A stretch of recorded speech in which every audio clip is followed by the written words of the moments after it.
Hello, hello, hello, and welcome to today's interview with Allie Brown. I'm so excited to have her with us. Allie, if you don't know who she is, she's the voice of women's entrepreneurial success. She's been a voice for women and women business owners specifically for a long time.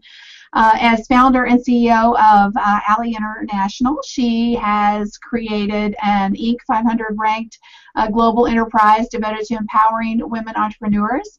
She has been named as one of the Forbes Women to Watch and one of Ernst & Young's winning women entrepreneurs. She's also been featured on the ABC hit primetime show, Secret Millionaire, and is a current spokesperson for Chase's latest small business program, which I'd love to find out more about. She's also been named as the entrepreneurial guru for women by Business News Daily. Allie provides business coaching and advice to over 250,000 followers via her website, alliebrown.com, her social media channels, and her Glenvision radio show, which is an amazing show. If you haven't had a chance to take a listen to that, you definitely want to, because it's pretty amazing. Allie, welcome. I'm excited to have you. It's great to see you, Kim. I've talked to you, but it's nice to see you. I know, it is. Well, as I said earlier, this is really just about a conversation to, kind of give people a feel for, how important authenticity is in your marketing and why, specifically, I know you have a personal brand. As well as a business brand. You kind of leverage them together, similarly to what I've done. And I get this question a lot, and I know it's not necessarily tied into the theme, but just why do you feel that a personal brand has so much value? Or do you feel like, as a woman business owner in particular, I think there is a lot of women who get started and they have that question: do I build a personal brand or do I focus on a business name? Yeah. When I got started, it was very interesting, and you probably saw this too in the 90s, Kim, that when the internet was coming out, people were using it to look like big companies, And as I got started as a small business owner, the more I realized that I had a huge advantage being a person, a real person that could connect with people. And because, if you look back at even the old sales trainings, it's always been people buy from people they know, like, and trust. This is why big companies hire spokespeople and have them in their commercials. There was such a huge advantage to being a person and having that personal brand for your business. I mean, even for companies like Zappos, once Tony Hsieh really stepped into the spotlight, that gave them so much more connection with their customers, right? So when I have women working with me in my coaching programs and they say, should I start a company brand or a personal brand? It's going to be probably going back and forth for a while until you feel what is comfortable for you. But most often we do both, and we're creating a company or a product, but at the same time people know who we are, they trust us, and they'll follow us. And social media, people really follow people. They don't often follow just companies. I think that you made a great point there. I think that the part that the personal side, and I want to talk to you about that because you do this so well. People are attracted to the person behind the logo. If you do have a logo, they still want to know who that person is. I see a lot of brands, the bigger brands, now they've kind of caught on to that. And so when people are engaging with them on social, they have whoever is doing the engagement sign their name to it, right? So that there's that face behind the brand. And I agree with you. I think that it's that piece of people wanting to connect with people again. They're tired of, not having a personal connection or not knowing who they're doing business with. And I said that, and I've said it, as you said, it goes back to old sales techniques, but people absolutely do have to know, like, and trust you in order to buy from you. You are very good at, opening up from the personal side and letting people see a peek into your life. And, a lot of people struggle with that part. They're like, well, I don't know if I should share my family, or, I don't know if I want to put my kids out there. People share too much, too. I mean, really. No, but I'm serious. I think just give an example of something that you've shared on social media that you feel has made a connection that has resulted in business for you. Well, I can actually go back to the very first time I realized this, and this was before social, getting a little old, but this was like probably in 2001 or 2. I was publishing my first newsletter for my business, and I'd always been very cut and dry. I was a marketing consultant, and I was selling writing services, and I would only talk about the writing. And meanwhile, in the background, I was moving across the country. I was getting married at the time. Nice guy, but the wrong guy, the starter. And all this stuff was happening in my life, but I never thought of sharing it until one day we got this cat. And I was just writing one day, and we got this new kitten, and we already had a cat, and they were just chasing each other around. It was driving me nuts. And I just started to write a little bit about the cat at the front of the newsletter, and I sent the thing out, thinking, wow, they're going to love this article on lead generation and all this stuff. I got back more response than I'd ever gotten to my newsletter, and it was all about what? The kitten. It was people writing me with questions about the cat. What are your cat's names? They're sending me pictures of their cats. I'm like, what just happened? What is this? And I realized they shifted from seeing me as a business to seeing me as a person. From that day on, I always mentioned a little something going on in my life. The shift now with social media is I see some people think they should be sharing everything, which is just, it's scary sometimes. And I think there's a fine line between what's personal and can be shared and what's private. And it's a line that we can each draw for ourselves depending on our business. And for example, if you are a woman and you are talking a lot about sensitive issues like divorce and relationships, you may be sharing some things in your own life that you wouldn't usually share in a business type of page or social media channel. But for myself, I share a few things about my kids, my life. I'll make jokes about, there was one point that I have 20-month-old twins right now, and one of them is always into something. So if one's not eating cat food, the other one's about to get electrocuted. It's crazy. So I'll share little things about the kids and my life, and it's so funny because sometimes I'll be posting and I'll be like, who really cares about this? And somehow someone at that moment says, oh my gosh, I have twins, I have the same thing going on, and it just resonates with people. And I'd like your opinion too. Kim, I haven't really heard you talk about the personal versus private, but what are your guidelines for what people should share? Do you have rules or? Well, I had a very similar experience, sharing that personal side versus, just being business-like, everybody, and I struggle. Every one of my clients that I've ever had has, come up against that wall. Like, what's the boundaries? Where do you share that's personal, and what is it that you shouldn't share? But I shared this photo one day. I was at the hairstylist getting my hair colored. Yes, this is not natural stuff here. And and so I'm all in, how it's not pretty. What we go through to be pretty is not pretty. So I had tinfoil all in my hair, and I shared that picture on Facebook, and it was like all these people. Even men. It wasn't just women. It was a tremendous amount of engagement. And, I think it's that relatability. You said something that was, where you think sometimes things that you share people aren't going to connect with, or why do people care about this? But the reality is they've either had something similar happen to them, or, they can relate because they know they've been there. Either they've been there themselves or they know somebody that's been there. Even the men, we're talking about their wives going to get their hair colored. Right. So I think it's the relatability factor, and it's the humanity factor. People are they want to feel like they know you in some way. Because, and we've said it many times.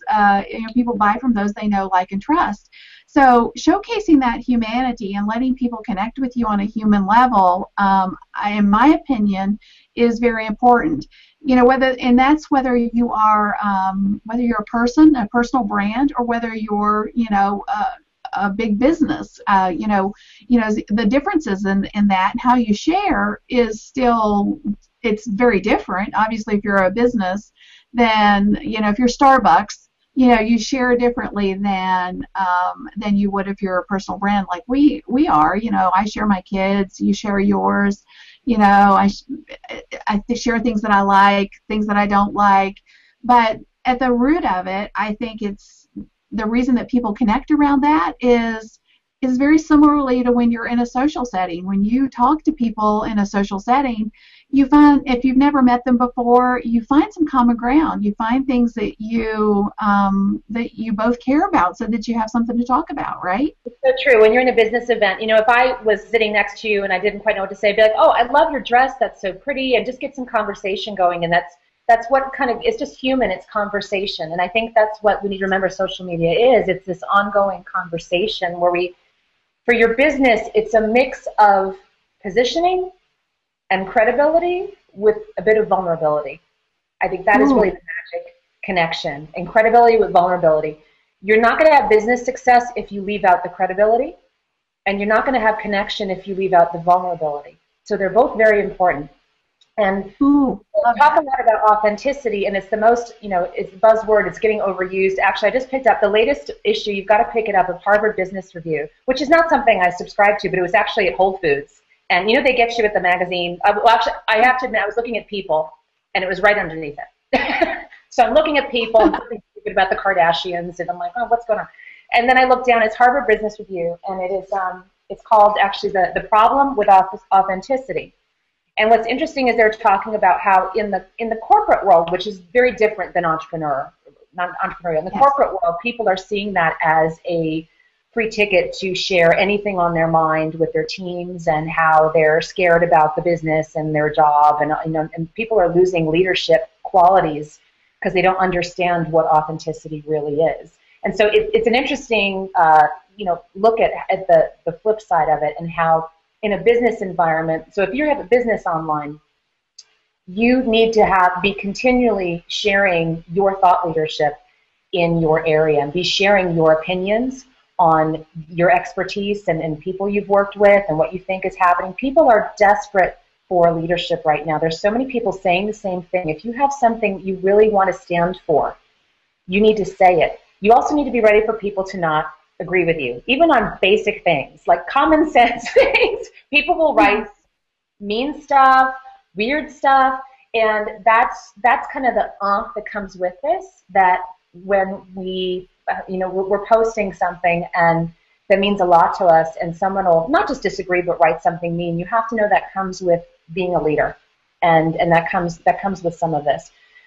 So in your business, I would look for things that you want to be known for, and make sure you are posting about those things so people know that this is really what you stand for. And then on a personal level, just share a few fun things going on in your life. If you're, safe topics are always a little bit about your family, traveling, just kind of fun stuff that you're up to, hobbies and things like that. If you want to go into details about like your hysterectomy, or I've seen some weird stuff, just like, okay, this isn't TMI. Yeah, just like real detailed stuff. It's funny. It's cathartic for some people, but remember, if you're on here for business, that's different than you being on personal. Have your personal page if you want, and just have family and friends on there. Right. But one of the things I've seen, I'm almost positive I've seen in your newsletters, sometimes you will open up to the negatives in some ways. Like, if you're struggling with, something we all struggle with as entrepreneurs, for example, whether it's time management, or, not enough time to have date nights, or, the personal side of,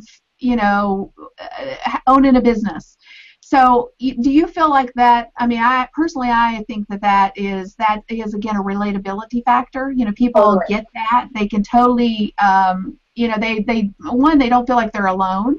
And, if you as a successful entrepreneur can have the same challenges that they have, then that just, it endears you to them as well, because they're like, oh my gosh, if she's struggling with the same thing that I'm struggling with, then, it's okay. So do you agree that that's okay in some cases where, it's not all about your kids or what you're having for dinner, but sometimes the challenges in life and business, is something you should share. Maybe not so much about the hysterectomy or a divorce, but sometimes challenges in life are something that can encourage someone else. Do you Absolutely. agree with that? And that's being, if you hear banging, it's because one of my twins has figured out how to bang their crib against the door. It's Jordy the boy. He's like, brr, brr. So I hope hopefully he'll be moving on soon, but the nanny's going to come get him. I told her I had one area, try to keep him quiet.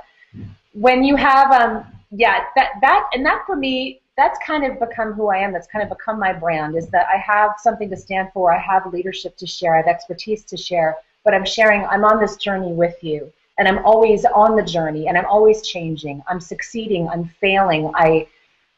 This is entrepreneurship. And that has been a real key to developing a following for me. Are those moments where I say, you know what, I had a really good cry tonight. And that's something I may have not have shared 5 years ago, but I know, listen, my following's women, I know them, I know what we go through together, and I'm like, I'm going through a big up level, I just had a good cry, like for no reason, I feel so much better, and all these women will respond to it. It's unbelievable. So again, it's different for each of us in your business, but look for those relatable places that, you know, for example, if you're a fitness coach, you know, people don't want to see you being perfect all the time. Be like, oh my God, I ate a cake today, so it's time to, it's time to hit the treadmill. Or share some little things in your life. Be like, oh, you know, overdid it during the holidays. I'm with you. Let's all get back on track. And you know, they want to see that they want to be confident in your leadership and your expertise, but also they need to relate to you as a human. I totally agree with you. I think that's really at the core of it. You know, you said something that's so true. Authenticity has just become a buzzword, and yet it's so very integral to everything we do, you know, as a business owner. I prefer, you know, something that, you know, I'm always telling people, just be yourself or just be real. And it's amazing that you have to tell people that you just be who you are. But the reality is people struggle with just being who they are, because there's this disconnect between who they think they should be to be successful and who they are, and they can't match it somehow. Do you see that? Do you run across that quite frequently? I think too, we learn that. You know, we learn that in, well, especially those of us who have been in the regular working world and corporate world. Like, you would never go, you know, share your feelings with your boss, or that you had a breakdown or any of that. I mean, you had to be on, you know. And then suddenly you're an entrepreneur, and we don't realize that we have that complete freedom now to be ourselves. And being yourself is the biggest asset that you have, because when you are just completely true to who you are and honoring your strengths and those weaknesses and sharing a bit of both with people, you have no competition then. When you are completely yourself, no one can emulate you. People will copy you. They'll try. They will try. They will do all kinds of stuff to copy you, but they cannot, you know, copy you exactly. They cannot be you. And so it's a huge asset when you have that freedom. And it may take some time to nurture that courage, because sometimes you'll post something maybe from the heart and someone will give you a, you know, or you get mixed feedback. But the more you do it, the more also you'll realize who your real followers are and who are not. And when I get mixed feedback, I always ask myself a few questions. Number one, are these people my ideal client? And number two, is their feedback constructive? And if it doesn't answer two of those questions, then I really don't need to care. You're probably familiar with, I had the opportunity to meet and do a half-day workshop with Brene Brown, who was the author of Daring Greatly, and she talks about how vulnerability is the new brave. And when she was on stage, she was actually drawing these circles and like, you know, who in your opinion circles really matter? And it was very helpful to go through that. Like, there are the people who are closest to you, whose opinions really that you would listen to. Then there's kind of like your court of people, your extended, you know, colleagues and friends and family. And then there's followers. And the inside would also be your best clients who pay you a lot of money, clients who buy your products and services. Their opinions should matter more than some guy from Farkenbark or Omaha on Facebook who doesn't like your shoes that you posted or something. You know, but we kind of take it all equally. So you need to start prioritizing feedback and ranking that and how you let that affect you. I think I got off tangent there, but I really, this is such a big issue for those of us who are sensitive, and especially for women. The great thing about social media is we're all connected to each other. The terrible thing is we're all connected to each other, and people talk back, which we didn't have, 10 years ago. It's a whole different world now. I tell people that all the time, in the sense that, they get worried when somebody says something negative to them on social, and my response is, one, they're probably not your ideal client, and I love the way you define that, and by what you put out there, you attract what you need into your business anyway. Did you hear about my George Clooney post scenario? Did you hear about the George Clooney post I made that went kind of viral and pissed off a lot of people? No, tell me. It was really good. Okay. Tell us, actually. I want to hear. When he married, those of you who are been on another planet don't know, okay, George Clooney got married. And not only did he get married, but he married this amazing, internationally acclaimed barrister who's like a human rights specialist, and she flies all over the world advising governments. I mean, she's unbelievable. So I was so excited because after dating wrestlers, dancers, and just like an assortment of cocktail waitresses, he chose this like really intelligent, smart woman. And so there was a post on, I think it was on HuffPo or something. It was a funny spin on the whole thing because everyone made him out to be the big catch when really so this article made her out to be the real catch and was saying, George, you're the one marrying up. And so I linked to this post because I thought my women are going to love this because if my women follow me, they were successful. And I just said, oh, George, we're so happy you're done with cocktail waitresses from Vegas and all this stuff. And what an amazing woman you're marrying. And you are the one marrying up. Well, I had no idea. I had a bunch of followers who were ex-wrestlers, cocktail waitresses, and oh my gosh. And women who saw my post as they said, you're anti-women. I can't believe you said this. And I'm posting this thinking they're going to love it. But you know what? That thing got so much traction. For the first few minutes, I'm like, oh no, what have I done? And then I just watched this thing snowball, and I'm like, oh yeah, this is interesting. And I'm just seeing that the numbers go up and up and up. And then my people started arguing with the people who were saying that, and I just sat back. I'm like, let's just watch. Let's see what happens. Within a few days, that post had reached like 350,000 people. Now, I got some unlikes because of it, but you know what? Those women, if they don't understand what I stand for, I was so excited that here was this man not intimidated by this woman's success. If they don't understand that, then they're not my clients, they're not my followers. And I gained a bunch of new followers who were like, oh, this is great. Who are you? What do you do? I love this. This is funny. And so I realized that week, Kim, I had friends even texting me saying, are you okay? I saw the post. Oh my God, it's just taking off. And I said, I realized this week, if I'm not posting something like this about once a month that is doing this, then I'm not really saying what I'm feeling, and I'm not really coming out with what I stand for. And when you come out with what you stand for, you will attract the right people, and you will repel the wrong people. That's the part we don't like. You will repel. Really good brands polarize, and you will attract the right people, and you will piss off some people, and you don't understand why, but they just don't like what you stand for. They don't resonate with it. Whatever, that's their path. They can go follow someone else. You can't get mad about it. Some people are not mature enough to just move on. They have to argue with you.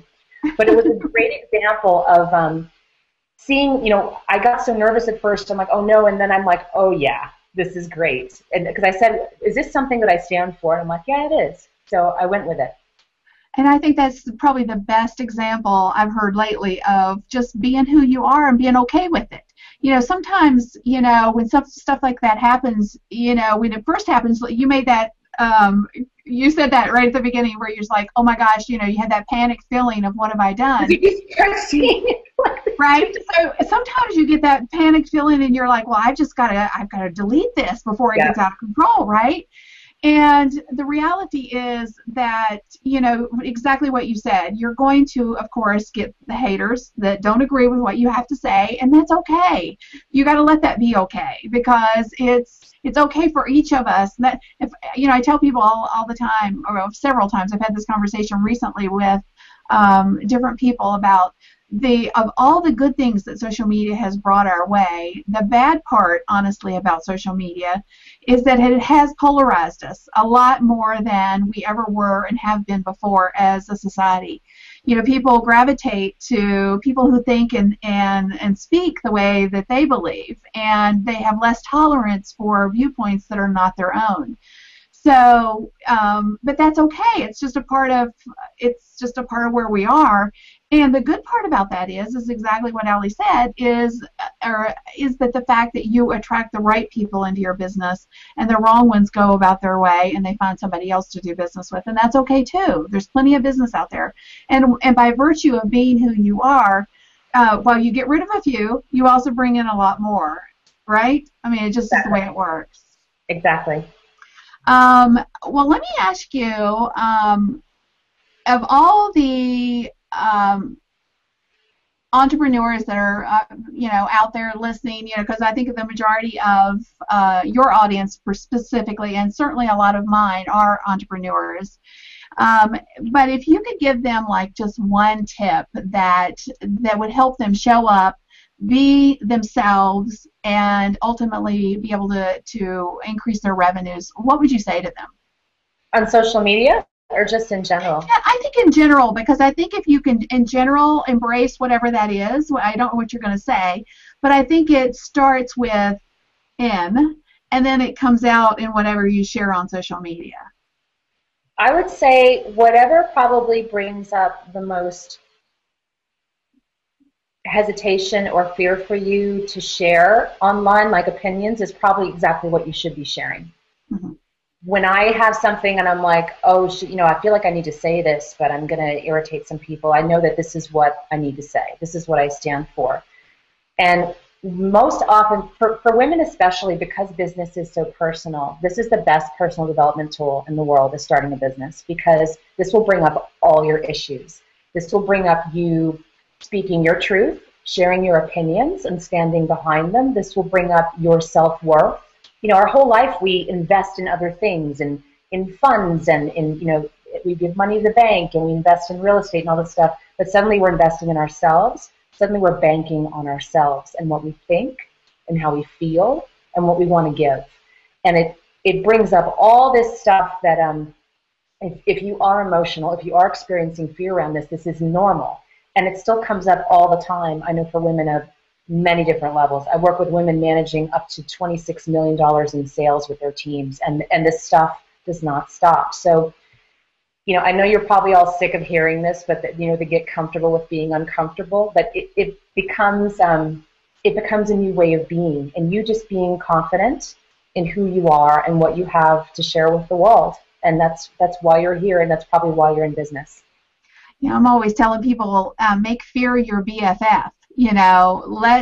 It's okay. Being afraid in business is, if you are afraid in business, then you're probably in the right space, and you need to keep pressing through it. And after a while, it goes back to that. You get comfortable with being uncomfortable, and you know that, okay, if I can push through this, there's success on the other side of this. And not always do you have that success every time. Levels of success are different, but you can do it. And once you know that you can push through, do it 2 or 3 times, then you continually stretch your limits because you've done it. And I personally think that, if you can just push through whatever fear and let that, like I say, make fear your BFF and just continue to move forward, which is easy to say, I know.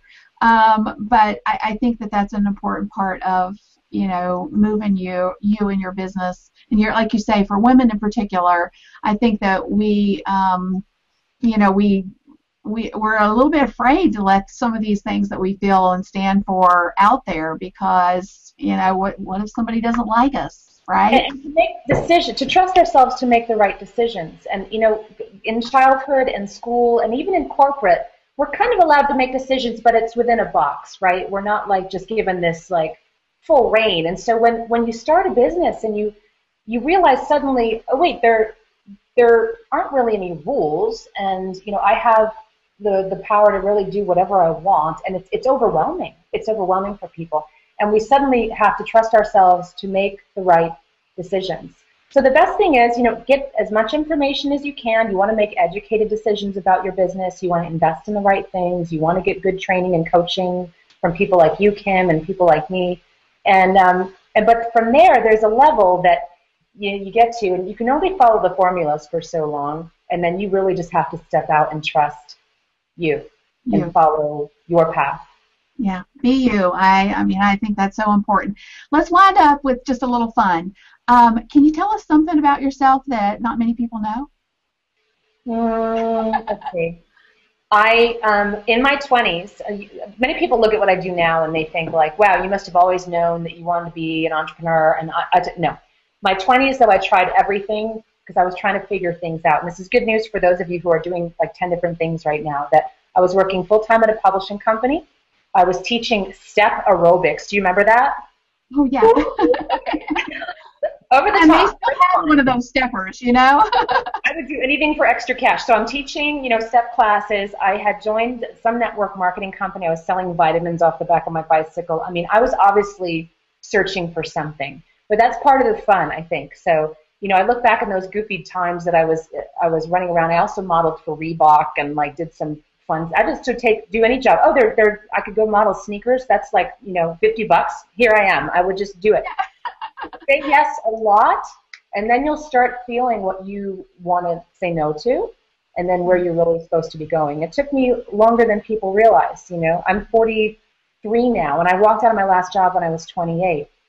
And I got started online probably, I started my little newsletter probably 99, okay, on AOL using a group address book. This is not how you want to do it today, by the way. But I remember that AOL and that changed my life.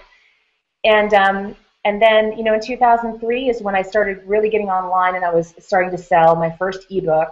And then from there, just I would figure something out and then do more of it, and then figure out the next thing and then do more of it. So it's it's never been a straight line. And I think that's half the fun, though, because even today, I'm in the process now of making some different changes in the business. I'm going to start some new things and stop some things, and this is the fun thing. I mean, this is the fun part. Like, you don't have to know exactly what you're going to be doing for the rest of your life. When you have this freedom, you realize this is the thing. You being yourself, what my friend Pam Slim calls your body of work. It's the new career. It's not a one track anymore. So have fun, do all kinds of crazy stuff, and just enjoy your life. Exactly. There's that, I don't know if you've ever seen that graphic, but there's this little graphic out there that says, everybody thinks, success is a straight line up, right? When actually it's this messy scribble that goes up and down and all around, and that's the reality of it, But I think something you said that really resonated with me is the fact that you have the freedom to be whatever and do whatever you want, and the evolution of your business is just a fact. If you're not evolving, then every business out there evolves in some way, and having the freedom to know, be your own boss and be in the place where you can make the decisions based on where you are and you in this season of your life, I think is important. I think it's liberating to be able to say, hey, I don't like doing this anymore. I thought this is what I wanted to do, but all of a sudden I don't want to do this anymore. Yeah. You know me, I've been there many times. And I think that too. I mean, when I had the kids, everything changed. I said, I don't want this big company anymore. I don't want this big team. I want things to simple. I want to get simple. I want to spend time with these kids. While they're little, they're growing up so fast. It's blowing my mind. Yeah. Like every day they're doing something new, and that's why today I was really happy. I'm like, I'm going to work at home today. Not always ideal, but I have a little office for when I'm home and I'm like, my God, I don't want to work at home. But just having those choices is the biggest blessing. Oh, absolutely. Honestly, children are God's biggest blessing to us, in my opinion. I loved being a mom. I guess, well, not that it's over, but my kids are not the same ages as yours. They're all grown up and bigger than me, so it's a little bit different. But roller coaster vacation this year? We went. I don't know if you saw the photos, but we went skiing, and I have a new passion. I love snowboarding. Not snowboarding. Wow. I'm sorry. Snowmobiling. Okay, it was like, oh, Kim. Yeah, no, not snowboarding. I misspoke. You can just see me doing that, can't you? With your helmet. Yeah. But it was really a lot of fun. We had a great time. You know, the whole family went. We had a great time. The boys, myself, my hubby, we had a good time. So. Good. Great. Well, thank you, Allie, for being with us and sharing your wisdom. Again, you know, I don't know, you know, as I was trying to think of people that would, you know, that show up and are absolutely authentic online, you were one of the very first people, obviously, that I thought of. So I appreciate that you came on and chatted with us and told us, you know, some amazing stuff. So thank you. Thank you. See you on Facebook.